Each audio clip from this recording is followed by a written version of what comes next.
pegar coisas separadas sem conhecer a história. E olha que coisa incrível.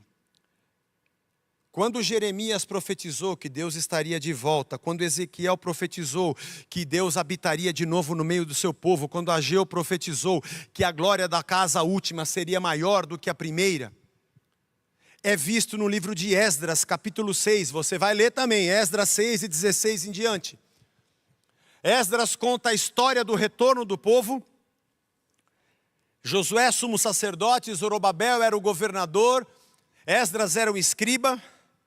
Havia um decreto de Ciro para que o povo voltasse para a terra e liberou dinheiro para a reconstrução do templo. Neemias conta a história da reconstrução dos muros e Esdras a reconstrução do templo. E no capítulo 6 de Esdras, a consagração desse templo, onde todo mundo diria a profecia do Ezequiel, do Jeremias, a profecia do Ageu, vai se cumprir agora, porque estamos construindo o segundo templo. Não há narrativa de que a glória de Deus tenha descido ali. Você tem que ler Esdras, você precisa ler. Você precisa ler esses textos que eu estou dizendo, antes de você dizer se você concorda ou não concorda. Você tem que ler a Bíblia. Não sou eu que falo, a Bíblia tem que falar com você. E a sua fé tem que estar baseada nas Escrituras. E não no que eu falo e que nenhum profeta, pastor fala. Tem que estar nas Escrituras. Se não estiver nas Escrituras, não creia. Me esqueça. Esqueça qualquer um. Porque não somos nós. É ela, a palavra. No relato de Esdras, não aconteceu o que aconteceu no Sinai. Não aconteceu o que aconteceu no tabernáculo. E não aconteceu o que aconteceu no templo inaugurado por Salomão. O povo se alegrou pela reconstrução do templo e há uma grande festa. Fazem a festa dos sacrifícios e da consagração, mas não há narrativa de que era ali que estaria a glória, que ali estava a restauração daquela presença de Deus que tinha saído. Mas em João capítulo 1, versículo 14, que você conhece de cor, e que diz: o verbo se fez carne e habitou entre nós, e vimos a sua glória, cheia de graça e de verdade, sua glória como a do unigênito do Pai. João é um evangelho maravilhoso. A Bíblia é maravilhosa. Ele usa aqui o verbo esqueno para falar habitar. É legal isso, né? Quando a gente vê essa coisa de habitar, o verbo katoikel, é um dos que, aliás, no texto aqui de Atos, quando fala que habitavam em Jerusalém pessoas de várias nacionalidades, é esse verbo. Mas João usa o verbo esqueno, e o verbo esqueno é fixar tabernáculo, montar o tabernáculo. Não é engraçado? Quando ele diz, onde nós estamos mesmo? João capítulo 1, versículo 14. Que o verbo se fez carne e habitou entre nós. Ele não está dizendo que ele veio morar com a gente. Ele está dizendo que Deus virou gente e montou o seu tabernáculo no nosso meio. A gente costuma dizer que ele tabernaculou entre nós. E nós vimos a sua glória como a do unigênito do Pai. A linguagem de João explode no coração dos judeus, que tinham nas suas mentes a história de um Deus que desceu no Sinai, de um Deus que desceu no tabernáculo, de um Deus que desceu no templo e depois saiu do templo. E todos aguardavam a construção, e quando reconstruíram, não viram nada acontecer. E João diz, quando o verbo apareceu, ele é o tabernáculo de Deus no nosso meio, e nós vimos a sua glória. Esse aqui é a segunda casa, é essa aqui que é a glória de Deus, não é mais um templo de pedras. Por isso Jesus, quando sai do templo na última semana de vida, em que ele debate com saduceus, fariseus, escribas, herodianos dentro do templo, e ele sai, Era um dia, era uma semana de festa, era Páscoa, e os discípulos falam, nossa, que pedras havia. Tinha uma reforma gigantesca que foi feita no templo. Que pedras essa, que linda construção. E Jesus diz, não vai ficar pedra sobre pedra. Esse templo, eu vou destruí-lo, e eu vou reconstruí-lo em 3 dias. Quando ele é crucificado, ele é zombado. Cadê aquele que ia destruir o templo e reconstruir em 3 dias, se a reforma demorou 46 anos? Em 3 dias? E João, no seu evangelho, diz que Jesus não falava das pedras, ele falava do seu corpo.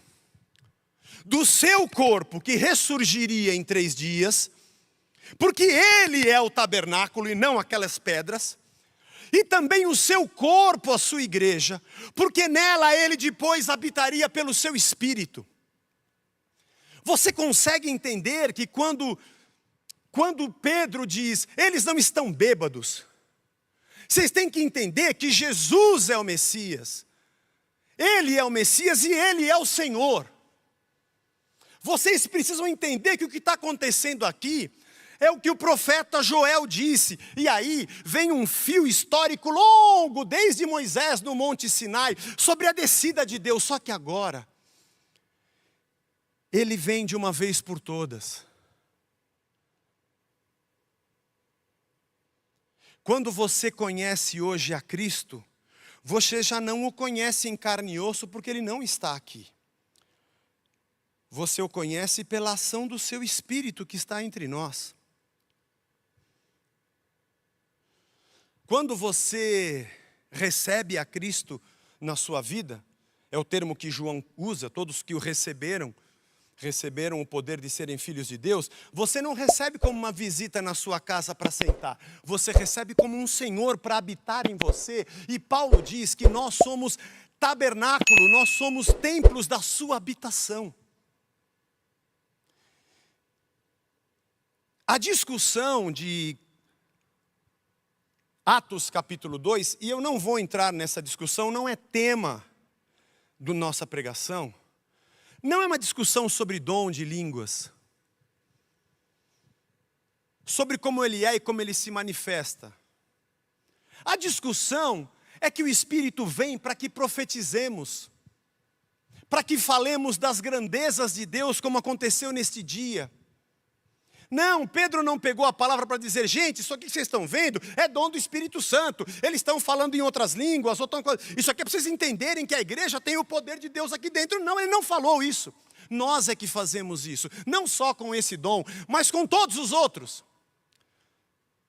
Nós ficamos girando em torno do dom, porque aqui vai ter profecia, aqui vai ter línguas, aqui vai ter manifestação, aqui vai ter fogo, aqui vai ter isso, aqui vai ter aquilo, aqui vai ter cura. Ótimo, Deus pode fazer tudo isso, mas a nossa vida não orbita ao redor dos sinais, porque os sinais só existem para dizer que Ele é o Messias e que Ele é o Senhor. Quando eu digo, alguém pergunta, a Casa da Rocha é uma igreja pentecostal? Eu digo, não. Então você não crê no dom do Espírito? Eu creio em todos os dons do Espírito. Só que dentro dessa perspectiva. Mas enfim, vamos ao tema, porque eu não quero sair do tema. John Stott diz que o dia do Pentecostes é o último ato da obra salvífica de Jesus.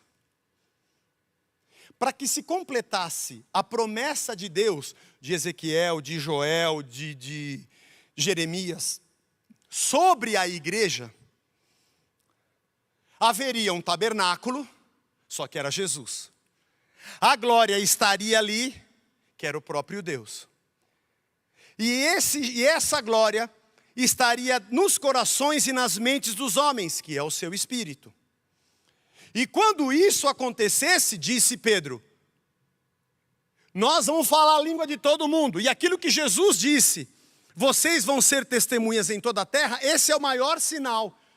Não vai ter barreira alguma. Todo mundo vai poder saber, porque vocês vão falar a língua de qualquer um. E vão falar das grandezas de Deus. Qualquer dom que seja, não fala da minha grandeza, não fala do meu poder, não fala da minha espiritualidade, não aponta para a minha honra, não me coloca em destaque sobre os outros cristãos. Dons me colocam em serviço do reino para dizer que Ele é Senhor e Messias.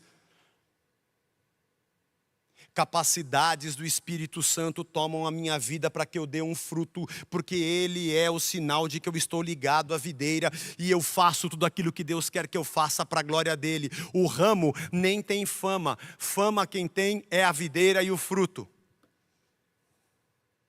Você entra numa vide, numa vinha, e eu fui outro dia em uma aqui no interior de São Paulo passear, em vinhedo.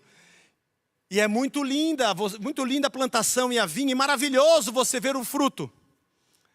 Eu não me lembro de falar que galhos bonitos, hein? Nossa, que ramos. Aliás, eu não pensei nisso. Os ramos estão lá só a serviço da videira. O que importa é a videira e o fruto. E o fruto diz que a videira é boa, porque a uva é boa, é que a videira é boa. O ramo é só um ramo. Importa que a gente desapareça. Fazemos de qualquer dom que seja, independente de como você o interpreta, uma demonstração de poder pessoal e individual de alguém sobre os outros. Enquanto o dom nos torna servos, porque Ele está entre nós. E John Stott diz que a descida do Espírito em Atos é como o nascimento de Jesus. Aconteceu uma vez. É um sinal. O batismo de Jesus, Deus diz, esse é meu filho amado, esse aqui é um sinal, é Ele.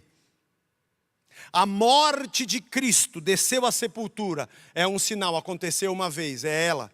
Ele não vai nascer de novo, não precisa, nem ser batizado outra vez, não precisa. E não vai morrer uma segunda vez, ele morreu de uma vez por todas, para a salvação de todos os que creem. E depois ele ressuscita também uma vez, é o sinal da sua subida. E por fim o seu Espírito desce, está completado o ciclo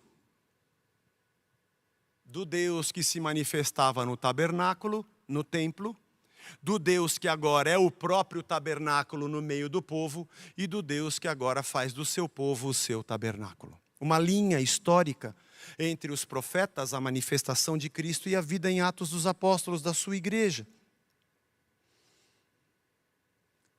Em Gênesis capítulo 11, verso de 1 a 9, diz assim: em toda a terra havia apenas uma língua e uma só maneira de falar. Estamos em Gênesis, lá no começo.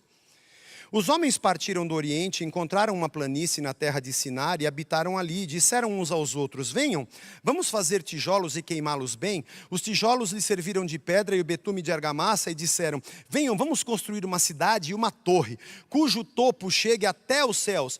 E tornemos célebre o nosso nome, para que não sejamos espalhados por toda a terra. Então o Senhor desceu para ver a cidade e a torre que os filhos dos homens estavam construindo. E o Senhor disse: eis que o povo é um, e todos têm a mesma língua. Isso é apenas o começo, agora não haverá restrição para tudo que planejarem fazer. Venham, vamos descer e confundir a língua que eles falam, para que um ao outro não entenda e que o que o outro está dizendo. Assim o Senhor os dispersou dali pela superfície da terra e pararam de edificar a cidade. Por isso a cidade se chama Babel, porque ali o Senhor confundiu a língua de toda a terra e dali o Senhor os dispersou por toda aquela terra. Babel. Babel. A palavra se chama confusão. Vamos construir uma torre para que o nosso nome seja grande nessa terra. E Deus fala: essa união deles para endeusarem a si próprio não vai dar certo. E a torre de Babel é um sinal de onde Deus separa os homens pela língua. Aqueles que queriam engrandecer o seu próprio nome são confundidos, e a palavra confusão é a palavra Babel, e aquela terra é batizada de Babel. Os homens querem engrandecer o seu próprio nome, Babel. Séculos depois, os homens abandonam a Deus, vivem em prostituição e pecado, e os profetas dizem: sabe quem vai vir aqui e vai tomar a gente? Babel. É a Babilônia que vem. Vocês estão esquecendo Deus e se preocupando com vocês, querendo engrandecer o seu nome. Vocês já foram engolidos de novo por Babel. Vocês não se preocupam com o próximo, vocês estão maltratando a viúva, o estrangeiro, o pobre e o órfão. Você tem que ler os profetas para entender isso. Está preocupado só com você. Sabe o que é isso? Isso é pensamento de Babel. Você não fala mais a língua do necessitado, de quem precisa. Aliás, você não está preocupado com ninguém, só com você. E veio Nabucodonosor, e veio a Babilônia. E só tornou físico. Perdão, irmãos, uma queda de energia aqui no nosso bairro. Estamos de volta. Talvez a gente atrase alguns minutinhos aí. Aguenta, estou no fim. As línguas foram divididas em Babel, porque os homens só falavam a sua própria língua, do seu próprio querer, da sua própria vontade. Mas agora, no dia do Pentecostes, que era uma festa das colheitas, aonde todos traziam aquilo que pertencia a Deus diante dele, eles estavam reunidos no mesmo lugar, e Cristo havia dito: vocês são ramos e eu sou a videira. Virá sobre vocês o Espírito, e Ele fará vocês lembrarem de tudo que eu tenho dito a vocês. Você lembra disso? João 14, 26. O Consolador, o Espírito Santo, que o Pai enviará em meu nome, esse ensinará a vocês todas as coisas e fará com que se lembrem de tudo que eu lhes disse. João 15, 26. Quando, porém, vier o Consolador, que eu enviarei a vocês da parte do Pai, o Espírito da verdade, que dele procede, dará testemunho de mim, e vocês também testemunharão, porque estão comigo desde o princípio. João 16, 8. Quando ele vier, convencerá o mundo do pecado, da justiça e do juízo. Versículo 14, ele me glorificará, porque vai receber do que é meu, e vai anunciar a vocês, e tudo que o Pai tem é meu. Por isso eu disse que o Espírito vai receber do que é meu, e vai anunciar a vocês. E também Atos 1:8, vocês vão receber poder ao descer sobre vocês o Espírito, e vocês vão profetizar e vão ser minhas testemunhas até os confins da terra. E agora o Espírito desce, e eles começam a falar línguas, e estrangeiros começam a entender na sua própria língua. Quando os homens em Babel quiseram transformar o seu nome grande na terra, Deus confundiu as línguas. Mas quando os homens se uniram em torno da videira para dizer: queremos engrandecer o teu nome, Deus une as línguas, e agora todos entendem. Quando o homem quis, se esquecendo do Criador e de Deus, construir os seus próprios impérios, Deus faz Babel, a confusão das línguas, e ninguém se entende. Babel toma Israel, porque cada um quer o seu interesse, e ninguém se preocupa com os outros. Mas no Pentecostes, Deus une todos ao redor de um único. Por isso João diz: vocês vão saber que Ele é o Cristo, o Messias e o Senhor. E Ele está falando, o Espírito veio completar o que Joel disse, que nós iríamos profetizar, jovens, velhos, todos. E Jesus também disse que nós seríamos suas testemunhas até os confins da terra. Ninguém aqui está bêbado. É por isso que os estrangeiros estão compreendendo, e nós estamos falando línguas que não sabíamos falar. Este é um sinal do que Jesus fez. Esse é um sinal do que Ele havia prometido. Nós, como igreja, anunciamos as grandezas de Deus pelo poder do Espírito Santo, para sermos testemunhas dEle em qualquer lugar. Não importa a perseguição, porque seremos mártires. Esta é a raiz da palavra testemunha, falamos semana passada. E nem haverá diferença cultural que nos impeça, porque nós vamos até os confins da terra. Se fôssemos extrapolar para os dias de hoje, não importa se é inglês, nordestino, americano, alemão, a igreja não terá barreiras. se é skatista, jogador de futebol, de uma comunidade, se gosta de funk, se é roqueiro ou punk da periferia. A igreja fala todas as línguas. Pelo poder do Espírito, ela testemunha sem barreira alguma. Ela vai aonde o Evangelho precisa florescer. Minha pergunta para você, depois de tudo isso que eu falei, nós somos essa igreja? Eu não estou nem um pouco preocupado em sermos um lugar aconchegante para que nós enchamos esse lugar de pessoas, para sermos uma igreja local de sucesso. Isso é besteira, infantilidade ou imperialismo. Irmãos da Casa da Rocha, vontade do meu coração é que nós sejamos a igreja que testemunha. No meio dessa pandemia, dane-se se a gente se reúne aqui ou não. Isso é o menos importante. Sim, nós vamos voltar a nos reunir aqui. Mas o importante é se aonde você está, você fala a língua.